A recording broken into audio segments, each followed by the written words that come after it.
الرحمن الرحیم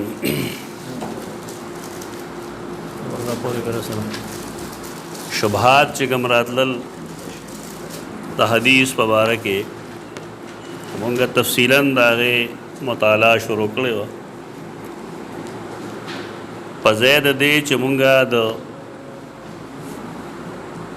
چا نومونه واخلو تردید وکړو هغه ښه طریقه نه ده اصل د فتنې بنیاد خودل پکار دي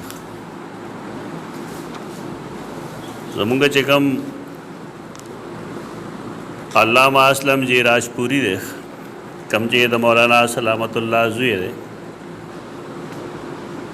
او علیګړ کې استاد پاتې شوی دی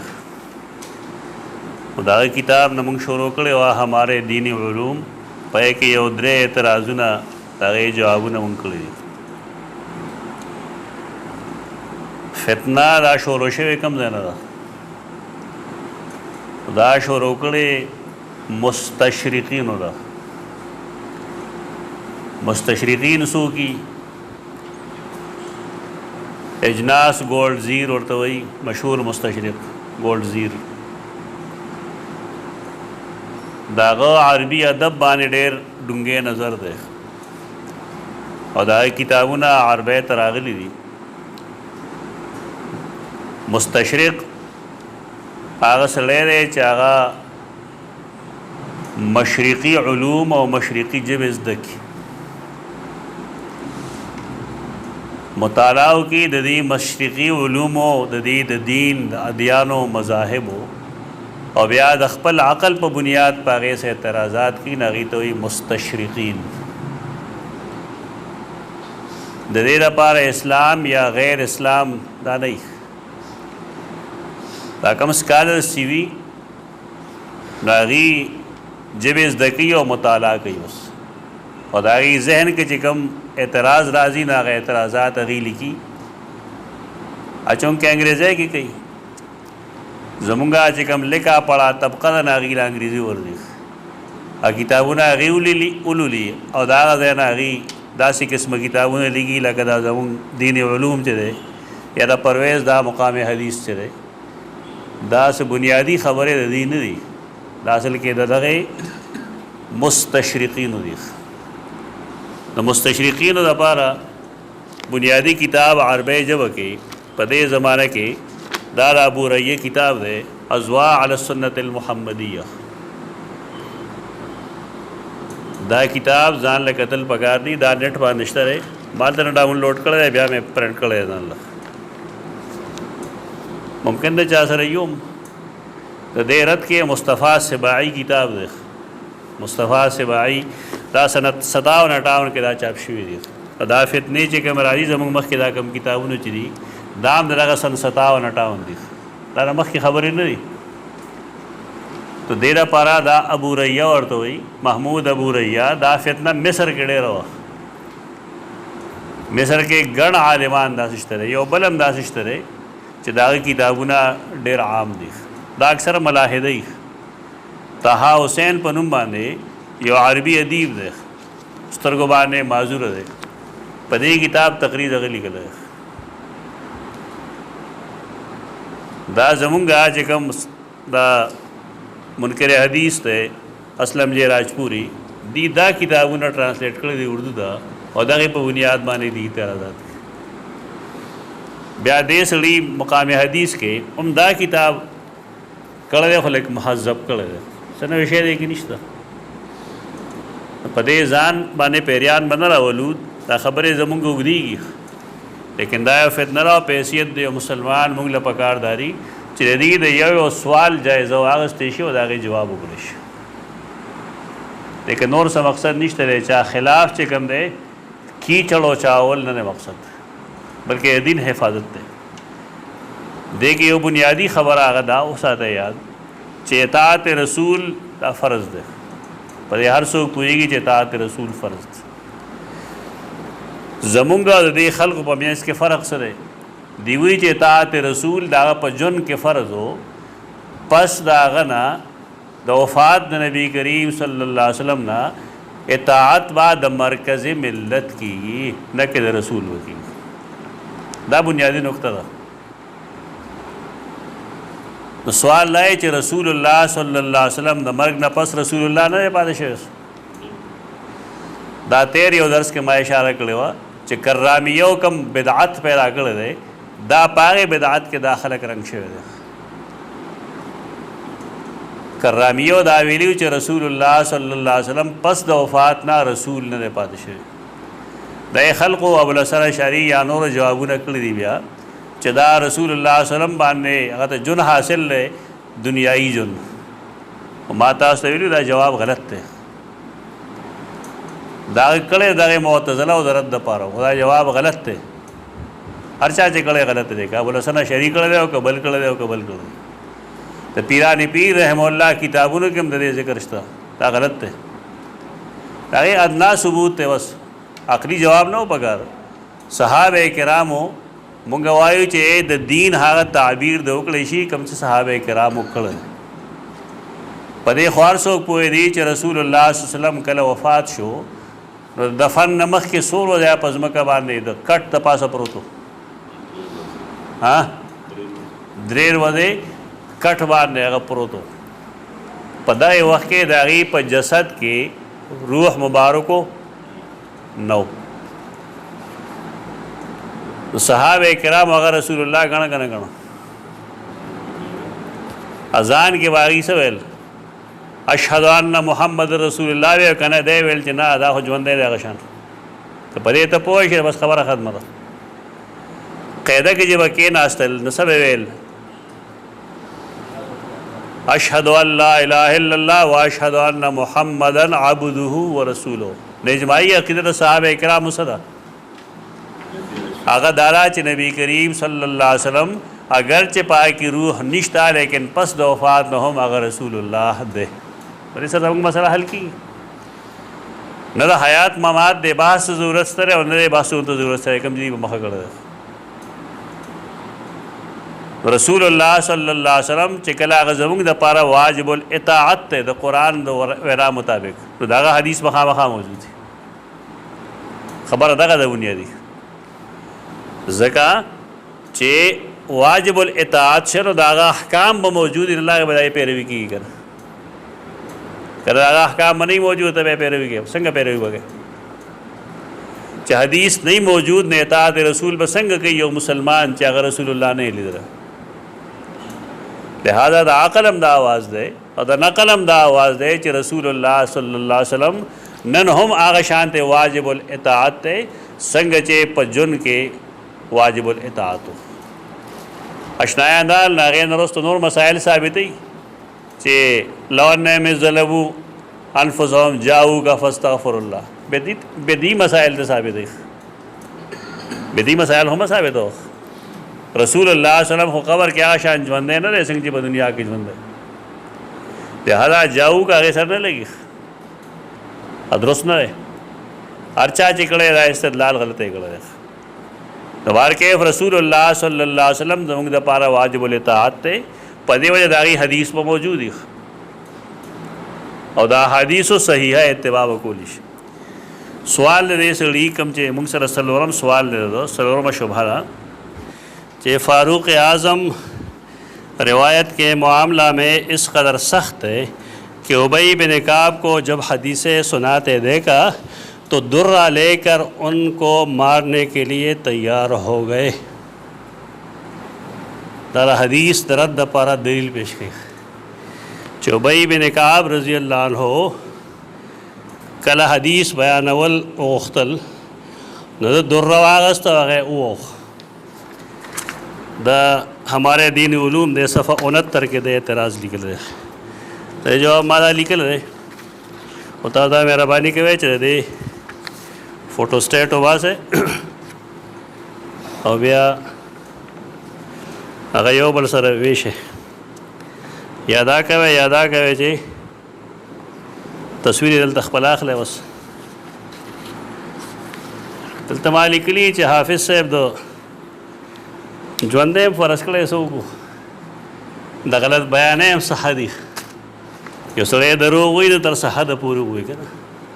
نو داسې خالص دروغ ویل تاسو ته ما ویلي تېر درس کې چې حواله باندې یېرېږې مه چې دا حواله ورکړې ده اصل سیز ته رجوع وکړه که نه او دا حواله ورکړی تذکرۃ الحفاظ، دلته حاشیه کې لیکلي تذکرۃ الحفاظ جلد 1 صفحہ 7. دا عبارت تذکرۃ الحفاظ کې شته 1 جلد 8 کې. منہاج السنت کې مشته ده جلد 3 صفحہ 670 کې. خو یې کیسه لیکلي دي پای کې 200 ته دوکا ورکول وي، دروغ دي دروغ. سفیان بن عینوی رأى عمر بن الخطاب مع ابی جماعة فعلاه بالدرة فقال ابی اعلم ما تصنع يرحمك الله. فقال عمر اما علمت انها فتنة للمتبوع مذلة للتابع. دا خو دې سره تعلق نشته. سفیان بن عینوی سیدنا عمر سخلق لیدو چې ابی بن کعب پسې پلار کې روان دي. استاد پاسې دا په ټول روان شي کنه، صرف زره د مخالفت کوم چې دا مکه وي او ګناه ده او دا فتنه باعث ده. اوس خلک خپل زور خي کنه، جلوس خي، خپل طاقت مظاهره کوي. کاش چې مونږه اسلاف غوندې کار وکړو. طاقت مظاهره مه کوئ، د عجز مظاهره پکار ده. د بعضې څیزونو نه روزئ، لکه ته دا مه وایه چې ما ته په دې فخر دی چې زه فلانی یم، نو زه شکر ادا کوم چې زه فلانی یم. رسول الله صلی الله علیه وسلم د قیامت پر ورځ لواء الحمد بیدی، لواء الحمد به زما په لاس کې، او انا سید ولد آدم یوم القیامه. د قیامت پر ورځ د آدم د اولاد سید بزیم ولا فخرا. او دا خبره د فخر په بنیاد نه کوم، د عجز په بنیاد کوم. مسلمانان خپل مسلمانی نه پیژني، علما خپل مسلمانی نه پیژني. هغوی ښیي دا خلکو ته چې دا ما پسې دومره خلک دی، اتباعي هم دومره دغه ده. سیدنا عمر د دې مخالفت کړی، هغه چې دوره اغستی نو هغه پسې اغستی تا ټکوم. کله کله هغه ورته ادیبن وال کول، دا هغه دوره نه چې کوم ته وایي چې دا چې ته سغټ شی وي او رابغي به ولخ. دا وخت مختصره غونډه لرګي، بس مختصره غونډه چخسي په باندې تادیبان څوک وهل، لکه استاد سره یو سټیک دی. ټیک نو ابی بن کعب هغه ته ویل اعلم ما تصنع يرحمك الله. اسه کېدو هغه ورته ویل اما علمت انها فتنه للمتبوع. ته متبوع دلته کې دی دا پسې در روان دي، دا ستاره لپاره فتنه ده. ستا به دې ځای کې لوی پیدا کېږي، تکبر به پیدا کېږي، او مذلة للتابع. تا پسې چې را روان دي دا دي د ذلت سبب ده. مونږ دې نه خلک منې کېږو خو نه پوهېږي، بار بار یې پوهېږو چې دا چل مه کوئ. احترام د استاد ځان لسیز دی، عزت ځان لسیز دی، او د هغه په خانګو کې د خلکو مخکې لاس وهل ځان لسیز دی. چاپي کوي خلک، نه دی والا هم چاپي کوي. دا ویجي د استاد خدمت دی، دا خدمت دی که آرامیدوب دی. دا بار خلک بنیاد وته زمونږ یونیورسټو کې کالجونو کې عوام هغه علماء ته به کم نظر ګوري، هغې وجه دکه ده. او دی د خلکو منځ کې داسې کولو په ملاستیخ اخی به چې زما شاګردان زما احترام کوي. دا ذلت نه شاګرد په شاګرد کې دومره ضمیر نشته چې زما استاد دغه ځای باندې زما څه کوي، په سر ولا زور وکړي کې دی ځای کې موټو باندې زور وکړه هغه ځای کې ستاسو دي. هغې دپاره کور کې بني ادم یې د ښځه وایي، دا د هغې کار ده. دا په شاګردانو کې داسې اتباع چي جامد تقلید، د دې جنجټ نه روځئ، دا مه کوئ، دا عزت نه دی، دا بې عزتي ده. مذلة للتابع دا عمدک څیز د وجې پیدا شي. دې ته غیر شرعي مشایعات وایي. او دا یوازې دا نه چې ګندې سیدنا عمر دی منې کړی، بلکې سیدنا حبیب بن ابي ثابت وایي چې تبعا ابن مسعود ناسن. دا مصنف ابن ابی شیبہ عبارت ذہن تھا، جلد 13 صفحہ 415، اثر نمبر 24839. صفت الصفوہ کے چاہ سے رہی، صفت الصفوہ صفوا او صفا دا د ابن الجوزی کتاب دی پای کې د صوفیانو د پاکانو خلقو صفات دي دا غي تاریخ دی بګي یو جل کتاب د چاپ شوی دو جلد کې ملاوي نو پای کې صفحه 148 کې ډېر د کار کتاب دی باید چې هر مسلمان هغه ولولي ایک ډېر ښه اخلاق او ذکر دی ډېر خو عادت او ذکر دی صفات الصفوه د السائرین کې شیخ القرآن دا ډېر حواله لیکلي هغه حواله ما برابر کړی دي سمې کړی دي هغه لیکي چې د ابن مسعود رضی الله عنه پسې خلق روان شو فجعلوا يمشون خلفه شيوخ پسې هم رواني کنه دا خطرنګ رواني خلقو هغه پسې تل فقال لكم حاجه نو ورته تاسو کار دې ما سره څنګه فقالوا لا کار هو نشته قال ارجعوا فانها ذله للتابع فتنه للمتبوع زه واپس خپل کار کوي ما پرې دی واځه سزا ما آزادای کې خلل پیدا کوي ما یوازې پرې دی په خپل زمي ارفاج یو ګوره حفاظت ته حفاظت دا ټول نه کوي هغه یو کس کوي بس یو غنمه نه ټیک یو خاص سړی دی کوي دا شوشاری دا پروتوکول دا غیر شرعي چیز ده نو سیدنا عمر من د سشي نه کوي د حدیث نه کوي کله غیر شرعي پروتوکول نه کوي غیر شرعي پروتوکول نه کوي زموږ صاحب دا غنه سجو کړی دي حدیث جی به باندې کو نو تا چې دا کتاب نه کته دا ما چې درته سه عبارت وي تذکرۃ الحفاظ عبارت مې ورته وي دا تا سره نه نو ته په دې باندې دوکه کې کومه دوکه کې اخو عربی نه لیکل کنه اخو اردو عبارت لیکل بیا ورته لاندې کوي تذکرۃ الحفاظ جل 1 صفحه 7 مصطفی حافظ ذهبی ته نه سګی نه ښه چې دا پکې محدث ته او دا پکې لا دا سره دا ډېر تفسیرې مونږ وینو داسې خلکو چې هغه کتاب اصل سیسه نه ټیلی کړي اصل ځنه خبره نه معلوم کړي اردو باندې یا پښتو باندې اعتماد کړي او بیا لګي خبرې کوي دا اصل ورمه شبهه ده دا غي جواب ده یو بل شبهه پیش کړي پنځما کہ ایک بار ابو سلمہ نے حضرت ابو ہریرہ سے جو کثرت روایت میں مشہور ہیں پوچھا کہ کیا تم اسی طرح حضرت عمر کے زمانے میں بھی حدیث بیان کرتے تھے انہوں نے کہا کہ اگر ان کے زمانہ میں بیان کرتا تو مجھے پیٹ ڈالتے انہیں ابو سلمہ تپوسو کو د سیدنا ابو ہریرہ نہ چدا تکم ډیر روایات پیش کړي نو دا روایتونه کتا د سیدنا عمر په زمانه کې پیش کړي وي نو څه چلو بیانولې ودی شو نغرات ویل نه زمام لام لا بیواله و په دې بنیاد باندې پرویز یو کتاب دی هغه د شاهکار رسالت متاجی کتاب نه کتلې ته به چې دا خو ډېر ښه کتاب دی کنه شاهکار رسالت میاس کې هغه په سیدنا عمر لیکل دی او دې لپاره لیکل چې د حدیث مخالفت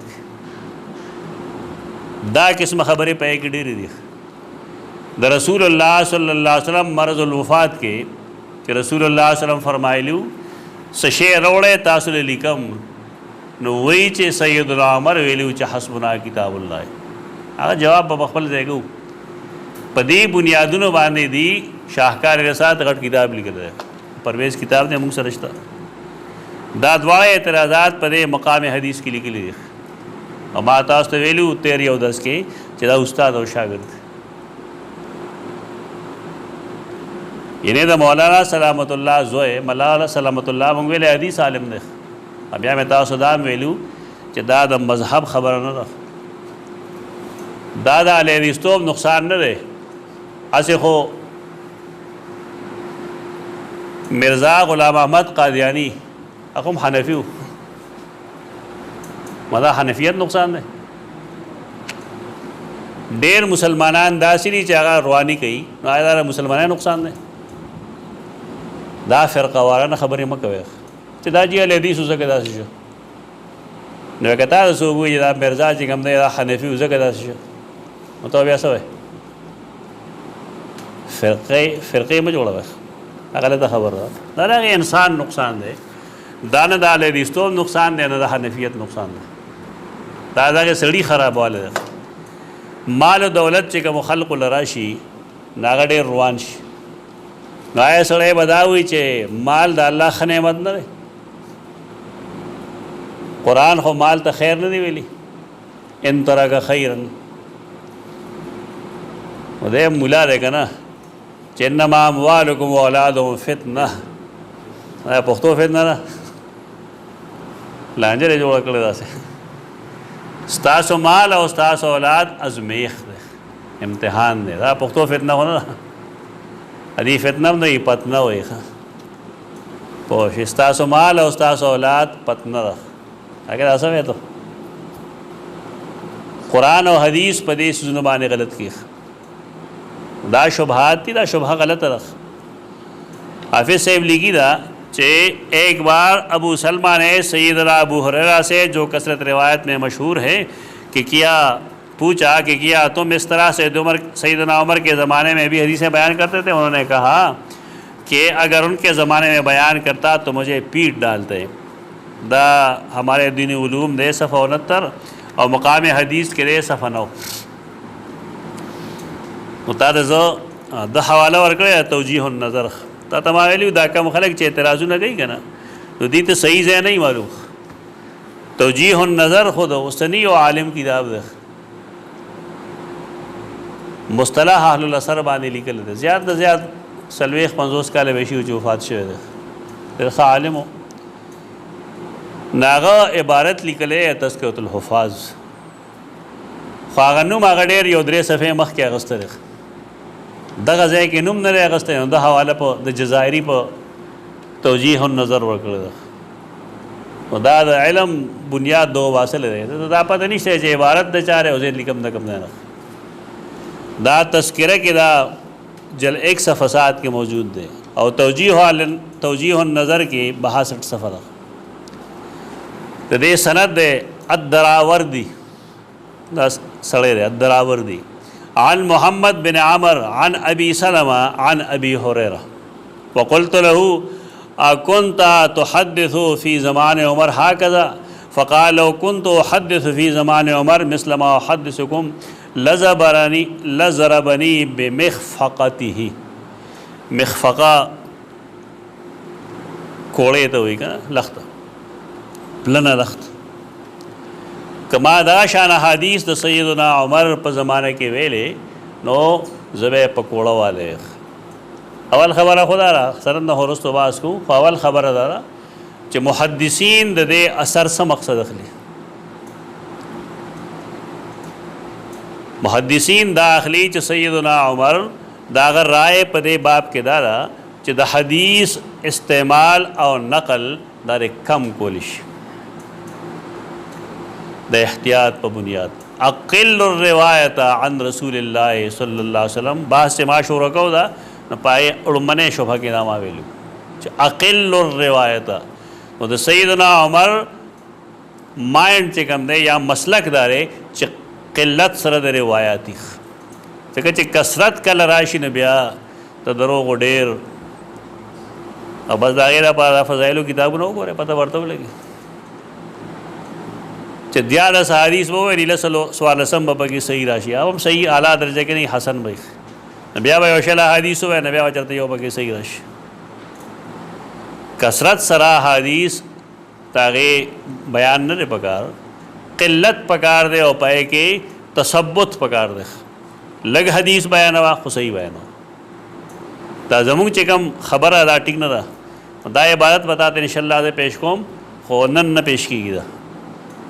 دا دې سره یو بل اعتراض راځي، هغه اعتراض به ووایو.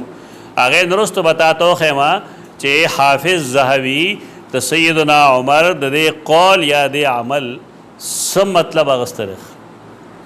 نو مطلب به هغه قابل قبولی کوم چې محدثین اخلي، دا نه چې یو فقیه اخلي یو عام انسان اخلي. ستا په خیال یو سړی ساینس سره متعلق خبره وکړي، نو د هغې د شرح د هغې د وضاحت اجازت چا دی؟ هغه چاته یي چې هغه ساینس نه وي ویلی.